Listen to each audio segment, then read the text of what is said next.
Stéphane Taureau qui nous rejoint, qui est actuel vice-champion du monde d'apnée, waouh, en poids constant à moins 300 à 103 mètres de profondeur, mais c'est énorme. Merci. Après, 300, j'aimerais bien, mais ouais, Non, on va c'est d'abord 103. 103, c'est déjà Mais pas c'est mal. énorme 103, Oui, oui. Et ça c'est une passion depuis petit, c'est ça?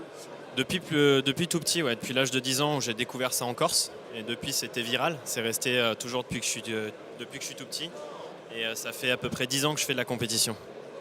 D'accord. C'est quand même un sport Je suis issu d'une île en Grèce où il y a des scaphandriers, donc je sais que c'est très difficile de descendre bas. Pour vous, l'agnac, comment elle se passe? C'est au fur et à mesure que vous descendez?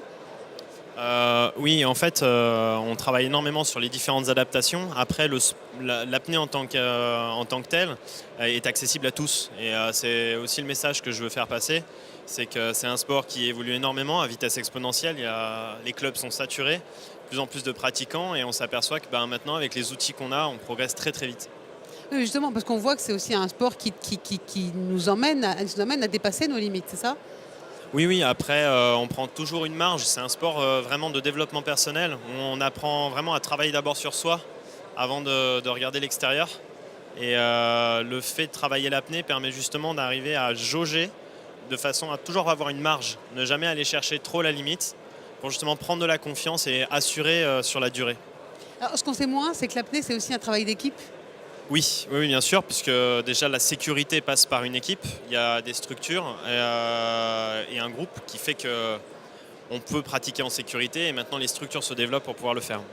Stéphane, quand vous dites que justement faire de l'apnée, c'est jauger ses limites, c'est aller plus loin, vous n'avez pas l'impression de parler comme un entrepreneur, puisque vous travaillez justement en équipe aussi? En fait, le rapport, il se va de soi, il est parallèle. Après, moi, je le vois plus comme une démarche personnelle, parce que le monde actuel tel qu'il est, et le milieu de l'entreprise, il est axé sur l'extérieur.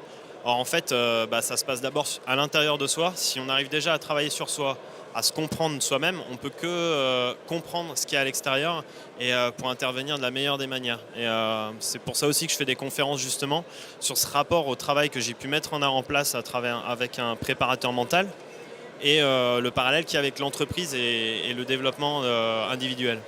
C'est ça qui est important, c'est ça l'agnac finalement, c'est savoir ce travail sur soi-même pour mieux transmettre. Oui, l'agnac, ça ne se gagne pas, ça se travaille par soi-même. Enfin, je dirais, il faut d'abord connaître l'introspection, il faut connaître que il n'y a pas que le monde physique. À partir du moment où on travaille dans ces domaines-là, on a une ouverture d'esprit qui permet d'aller voir beaucoup plus loin et que nos propres limites ou les concepts qu'on a pu avoir depuis qu'on est tout petit. Merci beaucoup en tout cas. Merci à vous. On rappelle Stéphane Taureau, actuel vice-champion du monde d'apnée en poids constant à moins 103 mètres.